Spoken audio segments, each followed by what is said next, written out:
आपके पास इस्लामिक क्रिया भी बहुत सारी आती हैं। ताकतवर कौन है? मुस्लिम लोग भी ये जो क्रियाएं करते हैं, उनके भी इस्माइल खान थे जो लास्ट में उन्हें जोगी का खिताब मिला, और उन्होंने भी माँ कामाख्या की तपस्या की थी। तो सनातन तो श्रेष्ठ है, सनातन सबसे बड़ा है, और सनातन में हर चीज क्रिया की काट है। ये जो 15 मिनट में वशीकरण कराए, 10 मिनट में किसी भी कन्या को पाए, ये एक सच्चाई है। 99.9% इसी धर्म से आते हैं। ये भगवान है क्या जो 15 मिनट में कर देंगे? इनको सही मायने में ये नहीं पता कि कौन सी पूजा में कैसे समिधा जो है हवन में लगाई जाती है। एक बाबा है, हरियाणा में है, का नाम सुना ही होगा। अभी वो कूलर चल रहे हैं उनके आसपास। ये है फरीद की सबसे बड़ी अय्याशगाह। मेरा उनके किसी अनुयायी से मुलाकात हुई जो उनके समर्थक थे। समर्थक ने बोला कि बोले जी ऐसा है कि हमारे गुरुजी इस दुनिया में ना भगवान भोले हैं, ना विष्णु है, ना ब्रह्मा है, कुछ नहीं है, कोई देवता नहीं है, सिर्फ कबीर जी हुए हैं, और उनके अवतार हमारे वो बाबा जी हैं। केस बताइए फॉरेन का जो इतना ही वास हो और इतना ही बड़ा हो और जिसमें आपको भी बहुत सारे जोखिम उठाने पड़े। मॉरिशस से मेरे पास एक केस आया था। तो उनकी नई विवाहित बहू थी। अब हुआ क्या कि दिन प्रतिदिन उस लड़की का व्यवहार जो है घर में चेंज होना शुरू हो गया। गुरुजी मुझे ये पति जो थे ना एकदम दुश्मन की तरह लगते थे, कि जैसे इंसान कोई शोषण करने आता है ना, नजदीक बैठ गया तो मुझे यूं लगता था कि इस बंदे ने मेरा कर देना।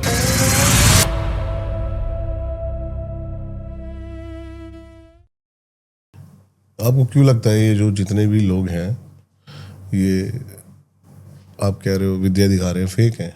क्या पता असली हो?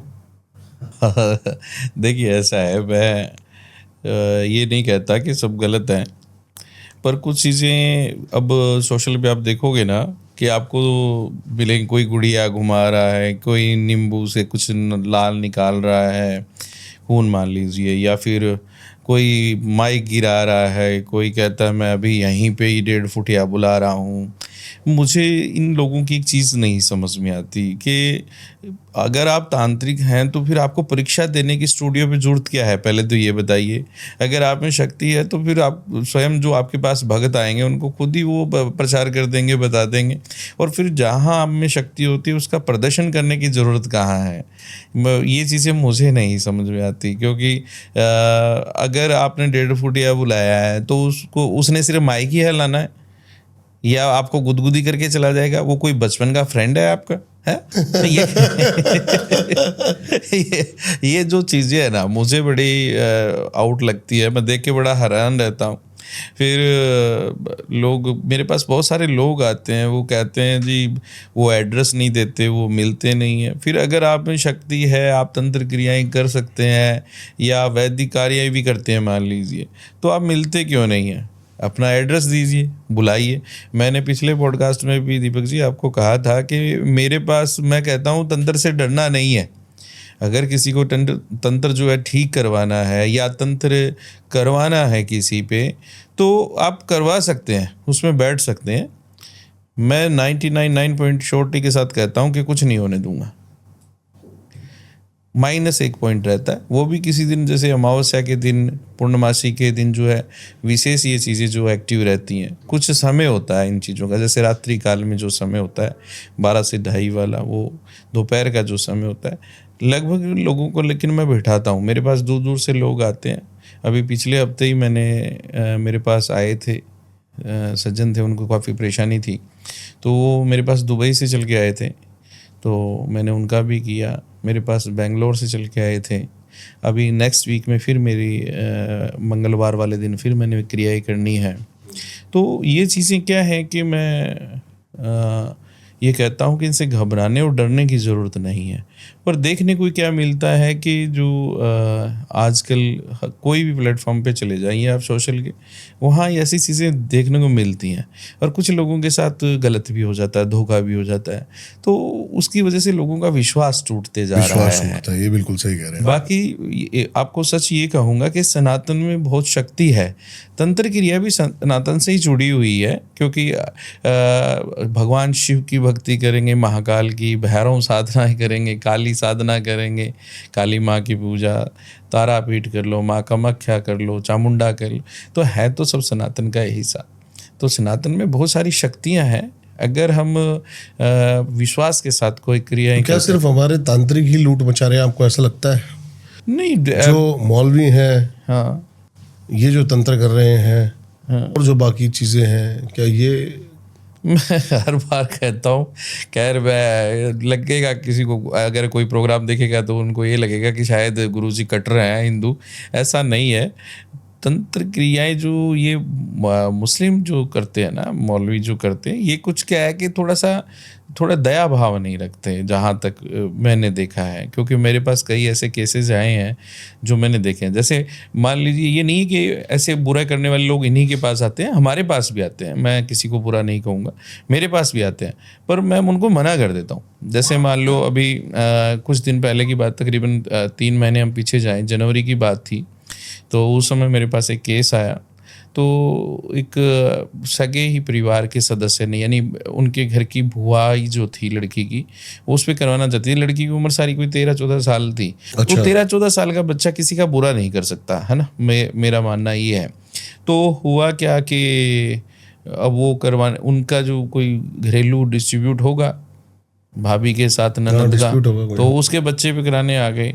पैसे के लिए बोले, गुरुजी बोलिए कितने पैसे चाहिए। मैंने कहा भाई मैं पैसे वाला काम नहीं करता हूँ, बात यह है कि ये चीज़ मुझे सही नहीं लग रही।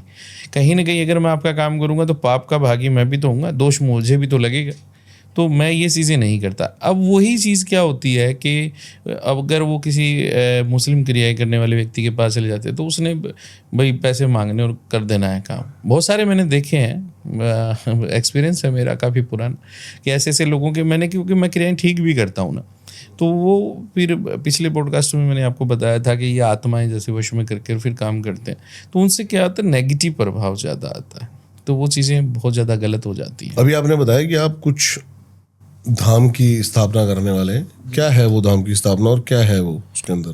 धाम की स्थापना तो देखिए ऐसा है कि मैं ये कहना चाहूँगा कि आने वाले कुछ समय में, जैसे अभी लोगों का विश्वास टूट चुका है काम के प्रति, तंत्र क्रियाओं के प्रति, वैदिक पूजाओं के प्रति, या मान लीजिए ब्राह्मण तांत्रिकों के प्रति लोगों का धीरे धीरे टूटा है विश्वास? वो विश्वास कारण है धोखा? कारण वही है, क्योंकि अगर इंसान आया, काम उसका नहीं हुआ, तो बार बार वो परेशान हो जाता है, तो उसको वो सही दिशा की ओर नहीं जाता है।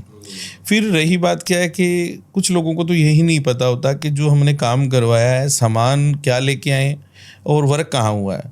तो एक इंसान को आंखों देखा हाल रहता है, पारदर्शिता में जो काम होता है। इसीलिए मेरा जो इरादा चल रहा है, अभी मैंने आश्रम पहले मेरा बना हुआ है, कार्यालय जहाँ मैं काम करता हूँ, पर एक कार्यालय हम ऐसा बनाने जा रहे हैं जो जिसमें दूर से, जैसे अभी मैंने बताया आपको कि दुबई से भी आए, बेंगलोर से भी आए, ऐसे मेरे पास हर जगह से आते रहते हैं ना, तो उन लोगों को रुकने की भी जो है, ठहरने की व्यवस्था दी जाए। साथ में अगर मान लीजिए रात्रि में कोई पूजा है काली साधना की, तो वो वहाँ रह सकते हैं। मेरी जो शिष्य हैं वो रहेंगे, और वो मैं भी वहाँ रहूँगा। तो किसी का जो मेरे हाथ के द्वारा काम होता है मैं कराऊँगा, बाकी शिष्य कराएंगे। तो वो अगर एक दिन उनका लगेगा या 2 दिन लगेंगे, कई बार कई भोर की पूजाएं होती हैं, सुबह की जो पूजाएं होती हैं, ब्रह्म मुहूर्त में जो पूजा होती है, तो उसमें फिर उनको विराजमान करना है, तो फिर वो वहीं स्टे कर सकते हैं। तो आप ऐसी व्यवस्था कर रहे हैं कि वो आपके पास रहकर, ठहर कर, जिसमें हम हर प्रकार का कार्य करेंगे। उसमें क्या है कि जैसे तंत्र साधना का भी जो हिस्सा बनाया जाएगा, साथ ही साथ वैदिक का भी। जैसे किसी को भी कोई भी प्रकार की पूजाएं करनी हो, चाहे काल दोष की हो, चाहे मंगलिक जो पूजा है मंगल दोष की है वो है, गणमूल पूजा है, वैदिक कोई भी पूजा, जैसे नवग्रह पूजा है। बहुत छोटी क्रियाओं के नाम बता रहे हो। हाँ, ये तो सारी जो है वो हम क्या करेंगे कि उसका एक पार्ट अलग बनेगा। तंत्र क्रिया में जैसे काली साधना है, अघोरी विद्याएं जो होती हैं, उसकी जो विधियां हैं तंत्र काली साधना की, वो अलग है, वो पार्ट उनका अलग बनाएंगे। नाम उसका माँ कामाख्या शक्तिपीठ ही रखा जाएगा, जो तंत्र क्रिया, क्योंकि तंत्र क्रिया का पार्ट जो है अलग बनाएंगे। उनको एक जगह नहीं है, उनमें 2 हिस्सों में बांट दिया जाएगा। तो तंत्र क्रिया वाले जो व्यक्ति हैं, जब मान लीजिए ये नहीं है कि वैदिक कराने वाला और तंत्र क्रिया वाला एक ही स्थान पे रुके, क्योंकि उसका नेगेटिव दोनों को नुकसान करने का होता है, पॉजिटिव और नेगेटिव मिल जाए तो फिर दिक्कत होने का। तो हम क्या करेंगे कि उनको डिवाइड कर देंगे, भाई आज जिसकी तंत्र है उसको उसी को बुलाएंगे, जिसकी वैदिक है उसको बुलाएंगे। तो ये चीज़ें है आगे का जो सोचा है। सोचा अभी हुआ। आपने बड़ा हंस के बोला 1.5 फुटिया है लोगों के पास, लिलीपुट है, इन चीज़ों को आप ऐसे कंसिडर नहीं करते हो? देखिए नहीं, 1.5 फुटिया होता है, कच्चे कलवे को ही 1.5 फुटिया बोलते हैं। असल में होता क्या है कि कुछ तांत्रिक कई लोग कहते हैं कच्चा कलवा अलग है, 1.5 फुटिया अलग है। नहीं, ये मैं बताता हूँ आपको, यही चीज़ लोगों को समझनी होगी। ये सवाल जो आपने किया, ये मेरे पास आते हैं ऐसे सवाल, क्योंकि जिन कस्टमरों के साथ ऐसा होता है। 1.5 फुटिया कच्चे कलवे एक बच्चा की आत्मा होती है। जो कुछ बच्चे जो ऐसे आते ही दुनिया में चले जाते हैं, उन बच्चों की आत्माओं को वश में कर लेते हैं तांत्रिक, उसे कच्चे कलवे बोलते हैं। ओके। अब क्या होता है कि भगवान ने हमारी आयु लिख के इस संसार में भेजा है, और किसी अनिष्ट प्रभाव से, ऐसे तो जन्मने के बाद में भी बच्चे चले जाते हैं, लेकिन उनकी आयु उतनी रहती है जो नॉर्मल तरीके से चले गए। अगर किसी को, जैसे मान लीजिए कोई जन्म लेने के पश्चात किसी के साथ कोई घटना घटी, कोई बच्चा बड़ा है, 2 साल का है, 5 साल का है, कोई उसके साथ पीड़ा हो गई, तो क्या होता है कि 10 साल से जो नीचे बच्चे होते हैं उनको दफनाते हैं, तो उनका संस्कार नहीं होता। तो वो क्या होता है, उनको वश में कर लेते हैं तांत्रिक, उनकी आत्माओं को, उनकी वो निकाल के, अस्थियां निकाल के, आत्मा को कट्टा खोद के निकाल के वश में कर लेते हैं। अब वो होता क्या है कि उसको वश में करने के बाद में, अब जैसे जैसे उम्र बढ़ती वैसे शरीर तो बढ़ता ही है ना, लेकिन वो अपने बंधन में ऐसा बांध देते हैं कि उसकी शक्तियां बढ़ती हैं, वो 1.5 फुट से ऊपर नहीं बढ़ता, यानी उसका आकार बच्चे वाला रहता है। जैसे मान लीजिए अभी कि उनकी आयु 80 वर्ष लिखी हुई है, एक एग्जाम्पल है, और बच्चे की जो मृत्यु हुई है 7-8 वर्ष में, जो 7-8 वर्ष का जो बच्चा है, वो जिसकी हाइट नहीं होती है, 3 वर्ष का मान लीजिए ख़त्म हुआ है, 2 वर्ष का ख़त्म हुआ है, तो उसकी वो क्या करते हैं कि उसकी हाइट बांध देते हैं कि वो उसकी शक्ति जो है वो बढ़े, पर उसके शरीर का आकार जो होना चाहिए, जो देखने में जो चीज़ है, शरीर तो होता ही नहीं है, एक आकार होता है, तो वो वैसा जो आकार है, जैसे हमारा देह बढ़ती है वैसे आकार उसका बढ़ता नहीं है। तो वो इसलिए 1.5 फुटिया उसको कहा जाता है कि उसको वहाँ बंधन में बांध दिया जाता है, तो वो फिर नहीं बढ़ता, तो उसी से फिर काम करवाते हैं लोग। कई लोग ये भी कहते हैं कि पैसों का हेर फेर, ट्रांसफर इधर से उधर करा ये चीज़ भी मैंने बहुत सारी जगह सुनी है, पर मैं सोचता हूँ कि फिर तो ये हवाला का जो काम करते हैं या कोई बैंक ट्रांसफ़र का काम करते हैं, ये तो सारे काम फिर बंद ही हो जाएं, फिर तो 1.5 फुटिया जी काम कर लेंगे ये सारी चीज़ें। सोचने वाली बात तो ये है कि अगर मान लीजिए पैसे का ही है, लेन देन ही है, वो तो मैंने देखा 1-2 पॉडकास्ट में मैंने सुना भी है कि जी 1.5 फुटिया पैसे का लेन देन करता है। तो लेन देन करता है, मान लीजिए आपका कोई शत्रु है या आपके कोई पैसे खा के बैठा है, तो आप तो भेज के उसकी तिजोरी में तो पड़े ही होंगे, नहीं होंगे तो उसके अकाउंट में होंगे, वहाँ से निकलवा लो।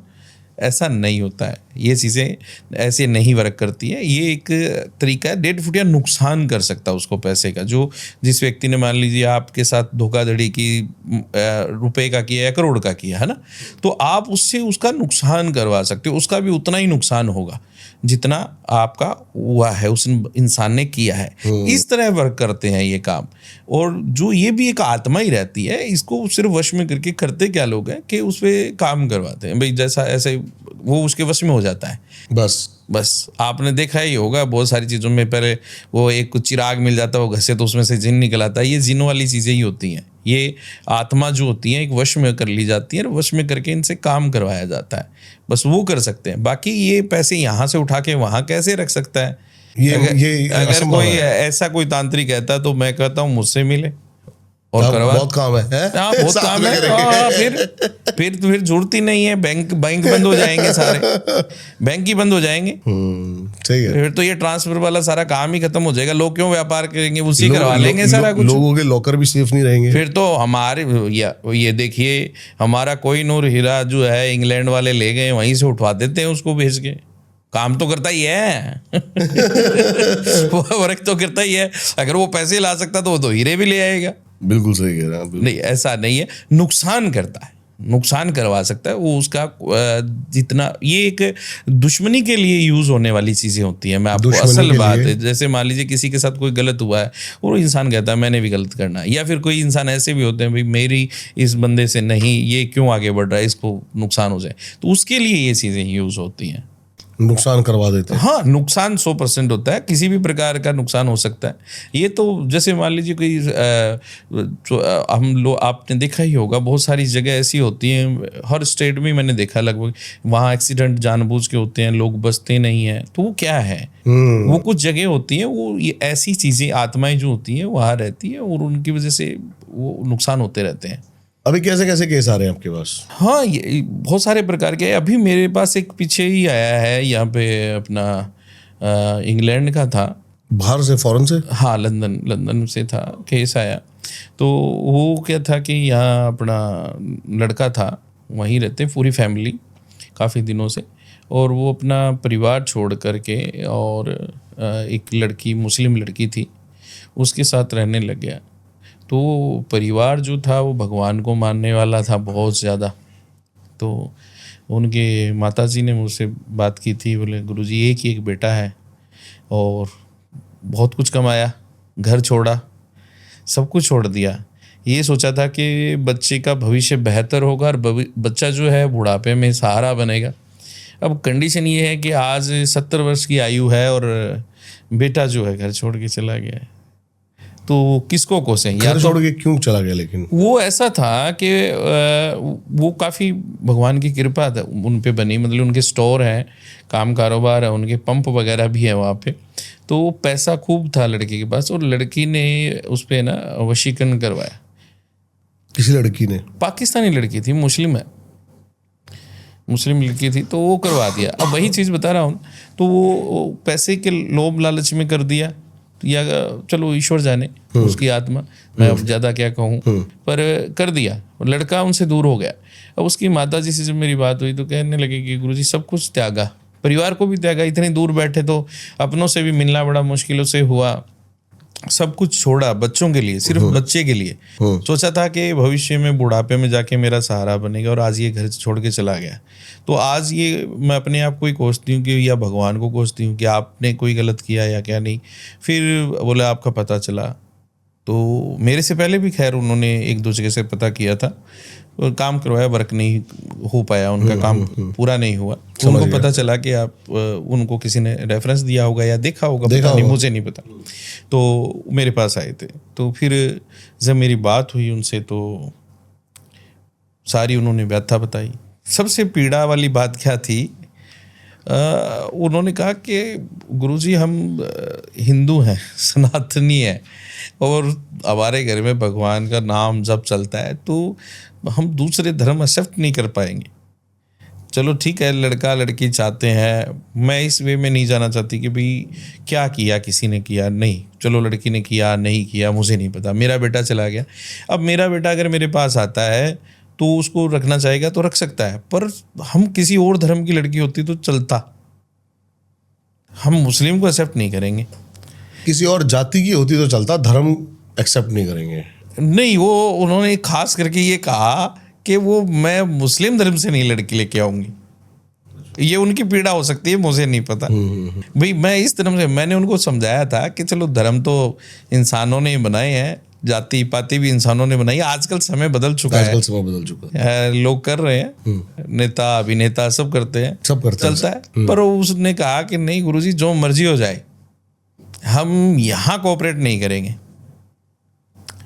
हिंदू धर्म में चाहे किसी भी कास्ट में होती लड़की हम एक्सेप्ट करते, लेकिन उनका भगवान को मानने का जो तरीका है, उनका रहने सहने का तरीका हमारे साथ मैच नहीं करता। मैच नहीं करें। तो फिर उनका मैंने काम किया, खैर काम चला, 40 दिन काम उनका हुआ। आज उनका बेटा उनके घर है, छोड़ के आ गया, लेकिन वो वहाँ से। क्या क्या किया क्रियाओं में, क्या क्या किया आपने? क्रिया में जो तंत्र क्रियाएं उन्होंने की थी, वशीकरण किया था, तो उसके लिए मैंने तारापीठ जाके साधना की। आपको जाना पड़ा तारापीठ? जी जी, कलकत्ता से आगे, क्योंकि कई बार क्या होता है कि जो स्थान जिस चीज़ के लिए बना होता है वहीं जाना चाहिए। तो मैं स्पेशली वहाँ गया था और तारापीठ उनकी क्रियाएं हुई और फिर जाके वो ठीक हुआ, काम चला। एकदम। हाँ, अब उनका वो हो गया, वो लिविंग में रह रहे थे, शादी नहीं हुई थी, ओह, तो वो छोड़ के। फैशन चल रहा है आजकल ना। हाँ, ये बहुत ट्रेंड चल रहा है, ये तो बहुत ही ज़्यादा हो गया है।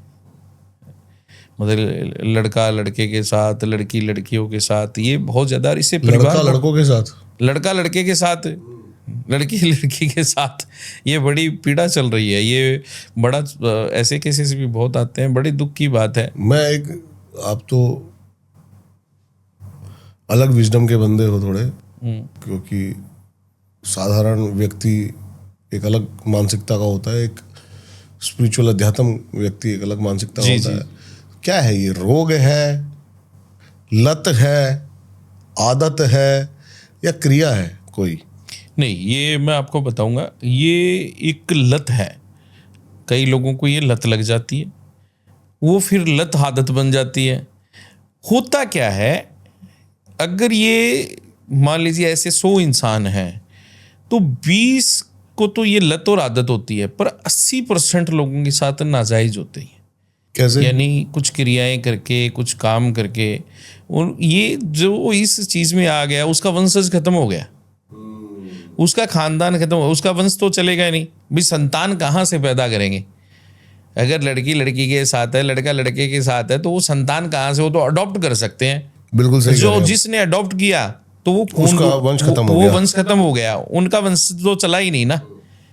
तो इसलिए होता क्या है कि ये जो चीज़ें हैं ना, ये करते लोग हैं कि भाई इनका वंशज खत्म हो जाए। वंशज ये नहीं है कि किसी को मारने से या मारण क्रिया करने से हो जाता है वंश खत्म, ऐसी चीज़ें करने से भी हो जाता है वंश खत्म। सही कह रहे हैं आप। सब कुछ परिवार ही खत्म हो जाता है, परिवार ही खत्म हो जाता है, लत लग जाती है, हाँ बुद्धि भ्रष्ट हो जाती है लोगों जी की। जी जी। बिल्कुल सही कह रहे हैं आप। क्रिया है ये कोई? क्या समाधान है इसका तंत्र में? समाधान है इसका, क्यों नहीं है? इसका समाधान है, इसके अंदर विधि हमें करनी पड़ती है, और इसमें भीषम साधनाएं होती हैं। अब भीषम साधना कोई किसी को पता ही नहीं है। भीषम जी तो जो थे, गंगा पुत्र थे। हाँ, उन्हीं की साधना होती है, या फिर भीषम साधना यानी कि प्रचंड साधना होती है? प्रचंड साधना होती। क्या बात है।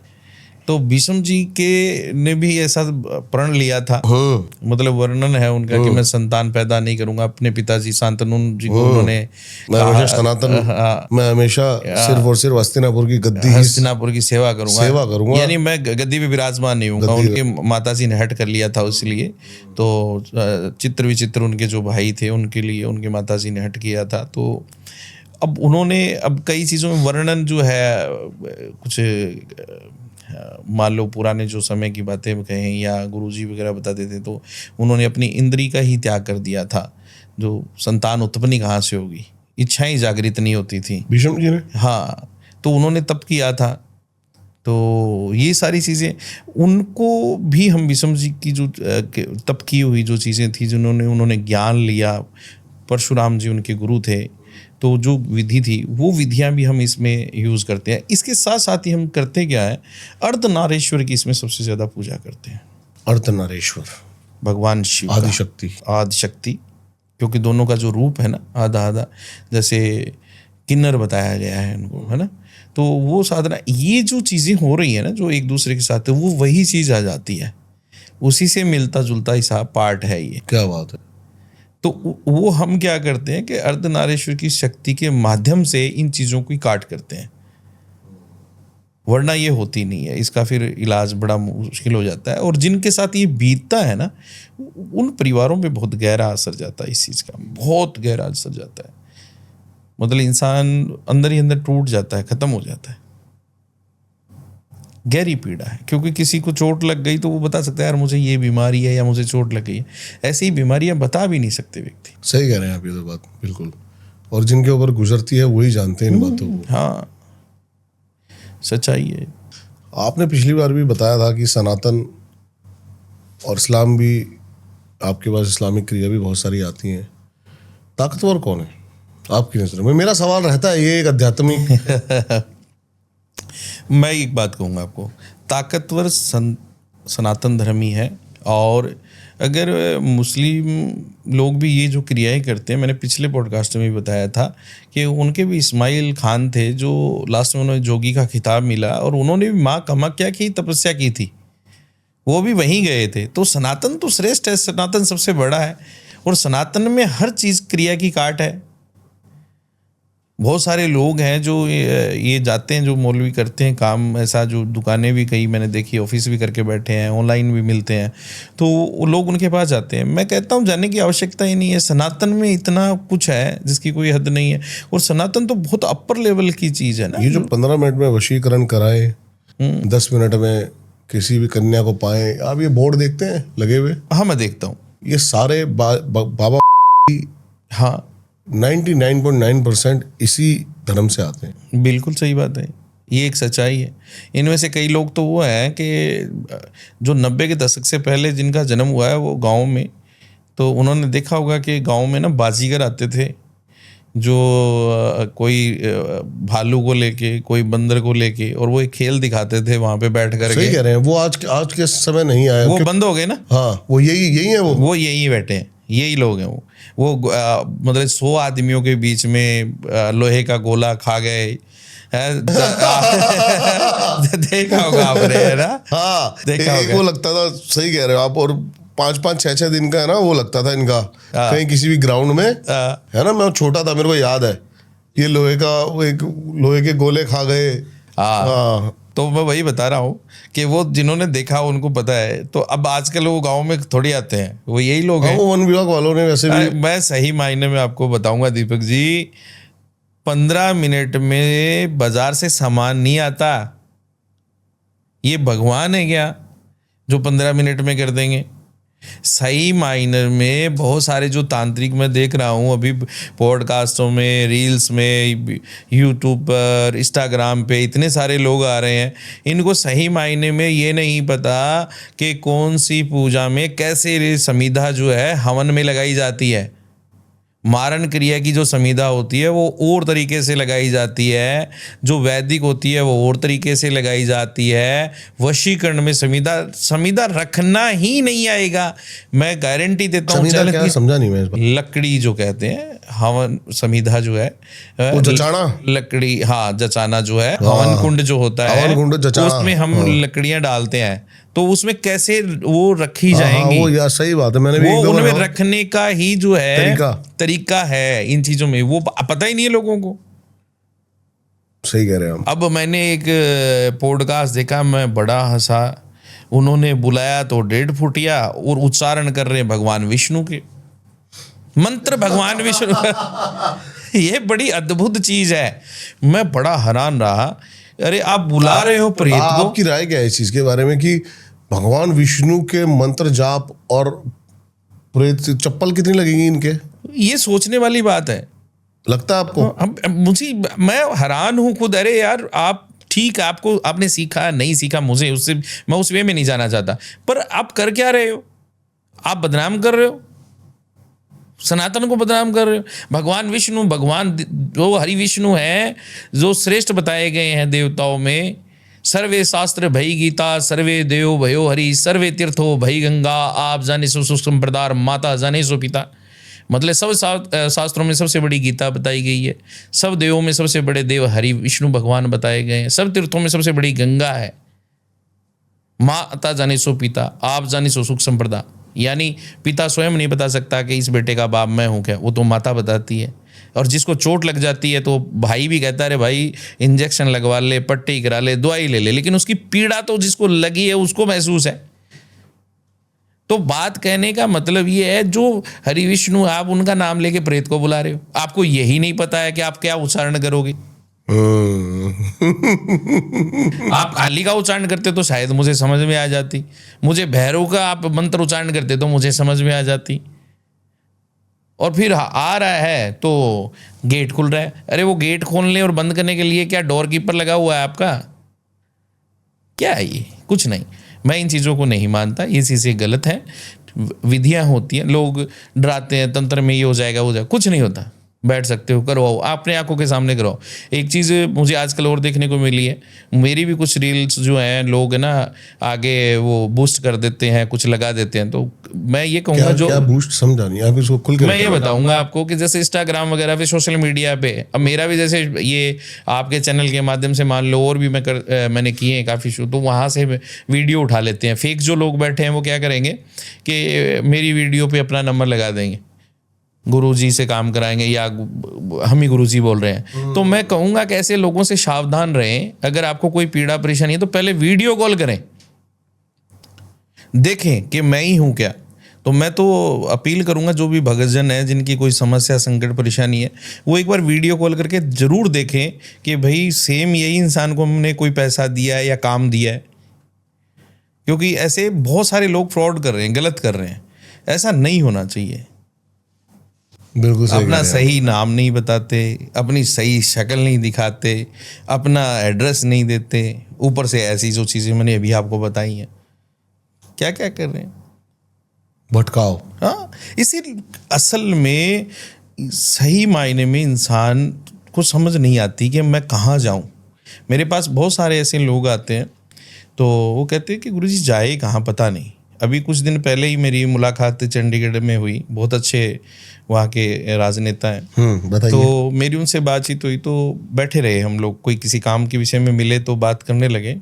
तो जब बात करने लगे तो उन्होंने मुझे कहा कि गुरुजी मेरी कुंडली देखो आप। मैंने उनकी कुंडली देखी तो कुंडली जो है फटी हुई थी। मैंने कहा आप है ना पहले तो कुंडली फटी हुई थी, किस्मत फटी हुई थी। कुंडली फटी तो मतलब किस्मत फटी, ये तो वो कुंडली हमारा जीवन है, वो कुंडली हमारा जीवन है, तो उस पर जीवन चलता है। तो मैंने पहले शब्द में ये आपको नई बनानी पड़ेगी। तो बोले गुरुजी आप बना दो। मैं बोले मैं बना दूंगा लेकिन 15 दिन का समय लगेगा। बोले वो कैसे? भाई मेरा आज भी ये मानना है कि जो हमारे हाथ से बनती है ना कुंडली, उसका कहना क्या है, आज कंप्यूटर में आप निकाल सकते हो, 5 मिनट में आप जन्मपत्री निकाल लोगे, लेकिन जो हाथ से बनती है ना कुंडली, वही मानी गई है। ब्राह्मण के हाथ लगें, आपके कर्म लिखे जाते हैं, आपकी कर्म, आपकी जो जीवन है ये उस पर निर्धारित होता है। तो वो एक ब्राह्मण के हाथ वाली चलती नहीं है। नहीं चलती, क्यों नहीं है, वो तो कोई भी निकाल ले आजकल। तो उस पर आजकल हिंदी में भी लिखा हुआ आता है, इंसान घर में भी पढ़ सकता है, ये दशा आएगी तो क्या माहौल रहेगा। लेकिन नहीं, वर्णन हम लोग कोई भी कर सकते हैं उस चीज़ का, पर उसका हल नहीं कर सकते। तो वो चीज़ है, मेरा मानना ये है कि जो मैं तो आज भी हाथ वाली कुंडली बनाता हूँ। हाँ, तो वो चीज़ें मैं क्यों बता रहा हूँ कि बहुत सारे ऐसे जो फेक लोग बैठे हैं, वो सही दिशा से लोगों को भटकाते हैं। वो मार्गदर्शन नहीं कर पाते और इंसान को समझ में नहीं आता कि मैं जाऊं कहाँ, जाऊं कहाँ। बात ये है ना। और जब तक आप सही मार्ग पे नहीं पहुंचोगे, मंजिल पे पहुंच नहीं सकते, तो भटकोगे ही सुनिश्चित ही। लेकिन क्या करें, भटकाव इतना ज्यादा है ना कि इतने सारे नकली नोटों में असली नोट की पहचान। बस ऐसे उठा के देख रहे कुछ ना आने वाले समय में जरूर कुछ ना कुछ अच्छा होगा, होते जा रहा है धीरे धीरे, और हो जाएगा। और कोई केस बताइए आप।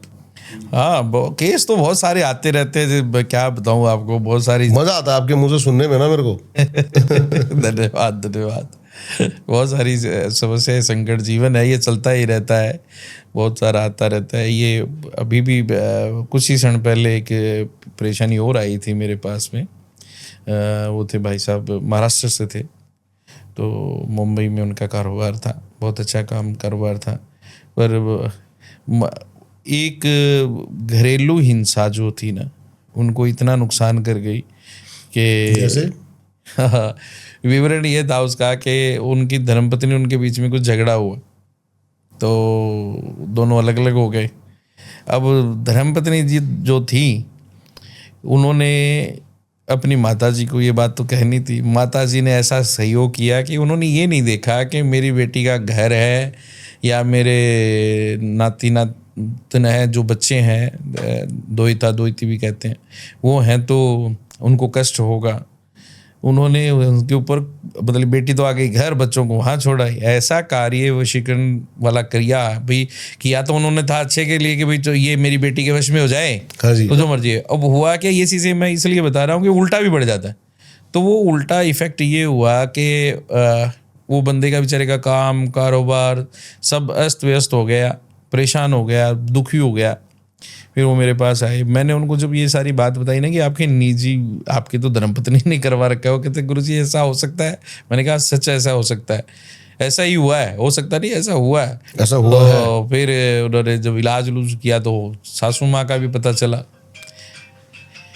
जब सासू माँ का पता चला तो फिर बड़े हताश दुखी हुए, बोले करो गुरुजी ठीक किया। लास्ट में ये हालत हुई कि काम तो चलो उनका चला 2.5-3 महीने, पर स्थिति कुछ बेहतर हो गई आगे से। और जब वो धर्मपत्नी घर पे आई तो वो जब प्यार बनेगा तो सारी चीज़ें बता ही देंगी। फिर उसने सारी बात बताई, भाई आपने मुझे निकाला, मुझे दुख हुआ, मैंने माताजी को बोला और माताजी हमने फला फला व्यक्ति से काम करवाया और ये हमने कर दिया था, पता चला कि नहीं चला। और फिर उसने फोन किया, बोले गुरुजी अब ठीक है। जिंदगी भर के लिए खटास डालने के लिए काफी नहीं रही। बड़ी दिक्कतमयी बात है, बहुत ही दुखद और दिक्कतमयी बात। जैसा आपने बताया कि आप के पास कोई आए और मिल के ये सारी क्रिया करवा ले, बिल्कुल, है ना। लेकिन आपने बताया इंग्लैंड से, लंदन से, उतनी ही फास्ट होती है क्रियाएं। क्रियाएं सारी एक ही है ना, सौरमंडल तो एक ही है, ग्रह हमारे एक ही हैं, सब पृथ्वी पे विराजमान है, तो सारी चीज़ें जो हैं वो वैसे ही वर्क करती हैं। क्योंकि हवा जो है वो एक जैसी चलती है हमारी, हवा को आप कहीं भी नहीं रोक सकते।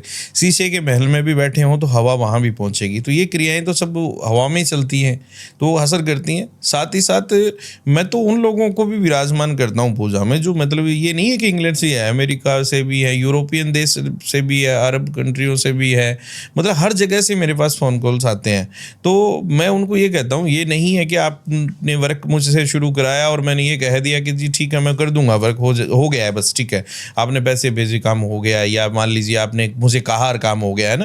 तो ऐसा नहीं है, आप देखो, पहले आपको विराजमान करूंगा वीडियो कॉल पे, आप आओ, आप देखो, आपको पता चले जो चीज़ आपने, मेरा एक ही कहना है कि पारदर्शिता में काम होने चाहिए, हर चीज़ पारदर्शिता में होनी चाहिए। जो व्यक्ति आपके पास आता है उसे पता तो चले। और कोई केस बताइए फॉरेन का जो इतना ही वास हो और इतना ही बड़ा हो और जिसमें आपको भी बहुत सारे जोखिम उठाने पड़े हों। हाँ, वो ऐसा था कि एक केस रहा है मेरे पास, फिर एक अभी कुछ दिनों पहले ही आया था, आपने नाम सुना होगा, मॉरिशस का नाम सुना होगा। हाँ। मॉरिशस से मेरे पास एक केस आया था। तो उनके ये हालत रही कि जैसे उनकी नई विवाहित बहू थी, तो उसके ना ये एक बड़ी लोगों को समझने की बात है और मैं कहूँगा कि इस बात पे गौर फरमाए सभी। उनके अंडरगारमेंट्स जो थे वो गायब हो गए। अच्छा। तो नवविवाहित बहू थी, तो उसके अंडरगारमेंट्स जो है वो गायब हो गए। अब हुआ क्या कि दिन प्रतिदिन उस लड़की का व्यवहार जो है घर में चेंज होना शुरू हो गया, जबकि वो लड़की उनके पारिवारिक रिश्ते में थी। ये नहीं कि कोई अनजान लड़की से उन्होंने रिश्ता किया था। और वो मतलब बड़े परेशान रहने लगे। तो उनको भी मेरे बारे में पता चला, तो उन्होंने बताया, बोले गुरुजी ऐसी ऐसी बात है। फिर मैंने लड़के से बात की। वही इसका मैं समझ सकता हूँ कि सास के साथ वैसे भी व्यवहार इंसान का नहीं पैचअप करता, कई बार दूर रहा व्यक्ति और नजदीक रहने से क्रिया है, लता है। नहीं, मैं वही बता रहा हूँ। तो वो घरेलू तो चलो हो जाता है ना, प्रत्येक घर में भी चलता है, सास बहू का हो जाता है थोड़ा बहुत। तो भाई इकट्ठे बर्तन रहेंगे तो एक दूसरे के साथ लगेंगे या आवाजें आएंगी, सही बात है। तो वो तो है नॉर्मल चीजें। मैंने कहा तुम्हारे साथ क्या व्यवहार है? तो उसने कहा कि गुरुजी शादी के तकरीबन कोई महीने सवा महीने के बाद में यह हालत रही कि धीरे धीरे ये, एक तो शादी होती है, इंसान अपनी लाइफ को एंजॉय करता है, साथ में रहते हैं, बैठते हैं, उठते हैं, और एक इंसान को रहता है कि मेरा पति मुझसे दूर ना जाए। बोले मैं जब इसके नज़दीक आता हूँ तो ये मुझे कहती है कि मुझे तुमसे बदबू आती है, तुम्हारे शरीर से ही गंध आती है। मैंने कहा ये बड़ी चिंता वाली बात है, क्या तुम इससे पहली बार मिले? बोले नहीं गुरुजी, हमारा प्रेम प्यार था, रिश्तेदारी में थी, फिर मैंने परिवार को मनाया, फिर शादी हुई है। तो कुछ चीज़ें मैं अभी कैमरे पे क्या बताऊं कि तुम पहले मिल चुके हो? बोले हाँ मिले। कुछ ऐसी चीज़ें अनुभव करने को मिली? कितनी देर का रहा तुम्हारा प्रेम प्यार? तो कहने लगा गुरुजी 3 साल। 3 साल में कितनी बार मिले? बोले सैकड़ों बार। तो सैकड़ों बार में कभी ऐसा आभास हुआ कि कहीं कॉफ़ी पी रहे हैं, कहीं बैठे हैं, तो आपको ऐसे लगा हो कि भाई एक इसने कहा हो कि मुझे तुमसे बदबू आ रही है या मैं तुमसे बात नहीं करूँगा, या व्यवहार में बोले गुरुजी कभी नहीं ऐसा था, अगर ऐसा होता तो शादी क्यों करते। अब हो रहा है लेकिन हाँ, लेकिन अब ये महीने के बाद में ऐसा क्या हो गया मुझे समझ से बाहर है। अब ये बड़ी तकड़ी विडंबना पीड़ा है ये, इसमें इन्वॉल्व हमारे नज़दीकी होते हैं, मैं इसलिए ये चीज़ बता रहा हूँ। और अंडरगारमेंट्स जो होते हैं इन पे बहुत जल्दी वशीकरण तंत्र क्रियाएं होती हैं, वो भी बिन धोया। अगर कई बार क्या होता है इंसान कपड़े ऐसे डाल देता है, तो उनके ही किराएदार जो लड़का था उसकी नीयत खोटी हो गई थी, उसने वो कार्य कराया। अब देखो मॉरिशस में मुझे नहीं लगता कि कोई तांत्रिक उनको मिला होगा। वो बंदा वो कपड़े इंडिया कैसे लेके आया, कैसे उसने कहा, वो तो उसका ईश्वर जानता है। पर हालत ये रही कि अब वो लड़की जो मेरे पास तो लास्ट में आए वो बहुत घूमे, तो उसने सारी पीड़ा बताई भाई ये। फिर उसके बाद में होने क्या लगा, उस लड़की के शरीर पे निशान पड़ने लगे, जैसे बिना किसी चोट के, बिना किसी चीज़ के लगे हुए नीले रंग के निशान हो जाए। तो उन्होंने डॉक्टरी इलाज भी करवाया, न्यूरोलॉजिस्ट होते हैं दिमाग के जो हैं, शायद उनके पास भी लेके गए कि भाई इसका कोई वहम होगा, कोई बीमारी ऐसी हो गई जिससे इसको ऐसे बदबू वगैरह आता है। तो लोग बेचारा करेंगे ही भाई क्या, जब परेशानी है तो इलाज, तो लेके गए, हर जगह घूमे, पर वो उसका इलाज नहीं हो पाया। फिर उसके शरीर पे वो जो निशान पड़ने लगे। फिर मैंने उनसे बातचीत जब की तो फिर मैंने उसको बात की कि यार समस्या कुछ गहरी है, देखते हैं। तो उसके लिए मैंने 2-3 दिन की उनसे समय 2-3 दिन का समय मांगा, कोई विधि की मैंने। तो जब 3 दिन के बाद मुझे देखने को मिला, तो ये जो चीज़ मैंने बताई कि उनके किराएदार ही जो था निकला बीच में, वो लड़का उन्हीं के पास रहता था, तो उसने वो अंडरगारमेंट्स उसके जो है, हाँ, और उसे खुद वो इंडिया आके ही कराया होगा या पता नहीं कहीं से कराया, मैं इस वे में तो नहीं गया, पर उसने करवा दिया। तो वो इसलिए कि ये जो औरत मेरे साथ गलत हो जाए, ना कि उसका कोई शादी करने का इरादा नहीं था, तुड़ाने का कोई इरादा नहीं था, सिर्फ उसे हासिल करने के लिए। तो वो अपने पति से नफरत करने लग गई लड़की। तो फिर जाके हमने उसको ठीक किया तो काम तो चलो खैर चला 1.5-2 महीने। पर उसके दौरान मेरी जब उस ठीक होने के बाद में उसे गुड़िया से बात हुई, मैंने कहा बेटा आपको ऐसा एहसास क्यों? बोले गुरुजी मुझे ये पति जो थे ना एकदम दुश्मन की तरह लगते थे, कि जैसे इंसान कोई शोषण करने आता है ना, नज़दीक बैठ गया तो मुझे यूँ लगता था कि इस बंदे ने मेरा रेप कर देना है। मतलब बड़ी गहरी बातें उसने मुझे बताई।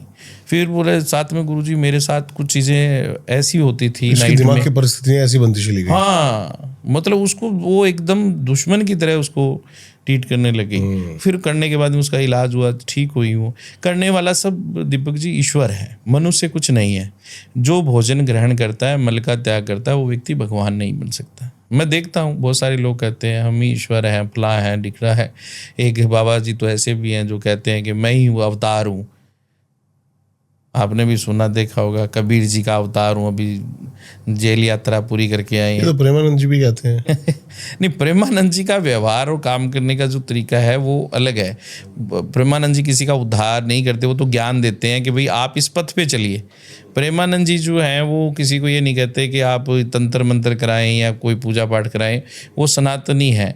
लेकिन एक बाबा हैं, कंट्रोवर्सी में चले जाएंगे, हरियाणा में है, तो जी का नाम सुना ही होगा। अभी वो कूलर चल रहे हैं उनके आसपास। उनके आसपास कूलर क्या चल रहे हैं, मैंने उनके बारे में सुना। मेरी ना एक बार तकरीबन बहुत देर पहले की बात, अब तो वो शायद जेल यात्रा ही 10-11 साल की करके आए, पता नहीं।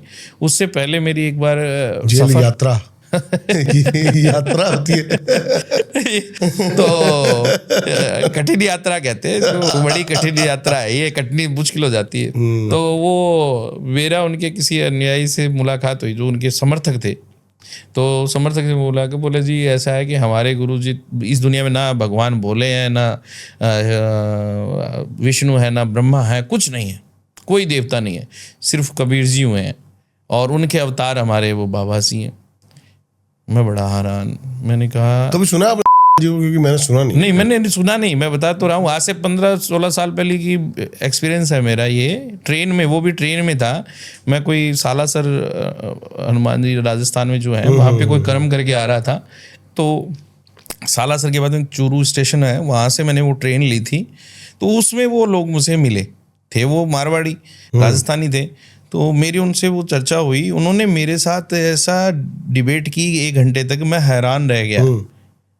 तो ये जो चीज़ें होती है ना, मैं ये कहता हूँ कि ईश्वर कोई नहीं है, भगवान तो निरंकार है, नीर साकार, भगवान का कोई आकार नहीं है। जैसा जिसने चाहा देखा वैसा बन गया, मूर्त दे दी उसको।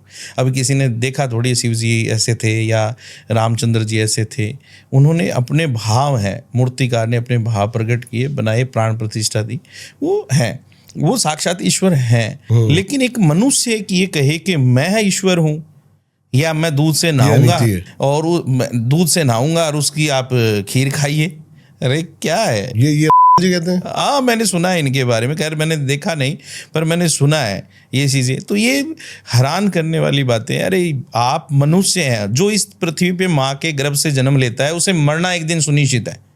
वो ना अजर है ना अमर है, वो एक दिन जाएगा। जो जाएगा वो कैसे भगवान बन सकता? आप जो मल का त्याग करते हो, भोजन ग्रहण करते हो और आप कहते हो मैं ईश्वर हूँ, नहीं। आपको भगवान ने रास्ते बताए, आप उस पर चलिए। भक्ति भावना से मन अगर शुद्ध हो तो प्रत्येक कार्य हो जाते हैं। बिल्कुल सही। श्रद्धा में बड़ी शक्ति है और भगवान साक्षात विराजमान है, ये हम मान सकते हैं। अब 2013 के अंदर बादल फटा केदारनाथ में, हजारों लाखों लोग मर गए। जिस कदर वो पीछे से ले आई, इतना बड़ा पहाड़ कहाँ से आया और आके वहीं क्यों रुका और वही क्यों बचा? तो ये बताती है शक्ति है। जगन्नाथपुरी में आप जाओ तो हवा के विरुद्ध जो ध्वजा फहरा रही है, तो वो क्या दर्शाती है?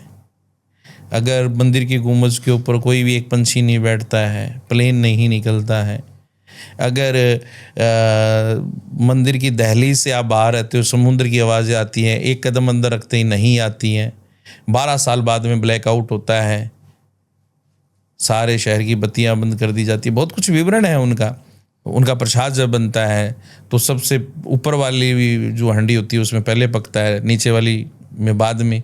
तो ये दर्शाते हैं ईश्वर है इस संसार में, भगवान है। लेकिन एक मनुष्य भगवान नहीं बन सकता। मुझे बड़ी इन चीज़ों के बारे में ना बड़ा होता है कि यार क्या लोग किस तरफ चले गए हैं। अब कोई सुबह पहले बैठ जाता है गद्दी पे, माता जी आ गई मुझ में, जवान निकाल ली, नाड़ घुमा रहे हैं, और किसी में हनुमान जी, बहुत सारे दरबार चल रहे हैं हर बार। हाँ, तो दरबार चलते हैं। अब भगवान जी की शक्ति आप अपने शरीर में कैसे धारण कर सकते हो भाई? आप कलयुग में जी रहे हो। ना चाहते हुए भी कितना भी बड़ा भक्त क्यों ना हो, कितना ही बड़ा संत क्यों ना हो, काम क्रोध मोक्ष, काम क्रोध जो है कुछ घड़ी के पल के लिए दिमाग में आए बगैर रहते नहीं। जो इन पे विजय पा लेता वो तो संत हो ही गया। अभी इन पे ऐसे हमारे कुछ व्यक्ति हैं जिनका वश नहीं चलता, बहुत सारे केसेस चल रहे लोगों पे। बहुत बढ़िया। किन किन प्रॉब्लम्स से लेकर लोग आपसे मिले, इसके बारे में थोड़ा सा विस्तार में आप बताइए। मुझे किन मुख्य प्रॉब्लम? नहीं, मुख्य प्रॉब्लम मैं वही बता रहा हूँ।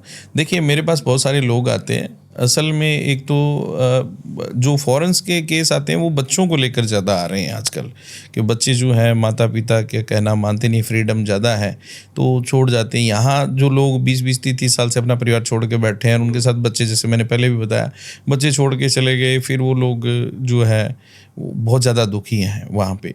और एक जो क्या है कि ये लोगों के साथ गलत हो रहा है, जैसे कई वशीकरण करा के लड़कियों को यूज़ करके उनको छोड़ देते हैं, उनकी ज़िंदगी ख़राब कर देते हैं। कुछ लड़कों के साथ भी ऐसा हो रहा है, लड़कों को भी यूज़ करके छोड़ दिया जाता है। तो ये चीज़ें भी बहुत सारी आ रही हैं मेरे पास, ऐसे भी केस आते हैं। उसके साथ ही साथ कुछ ये बीमारी जो है, कई लोगों के बेचारों के घाटे आजकल जो है काफ़ी ज़्यादा नुकसान लोगों को चल रहा है।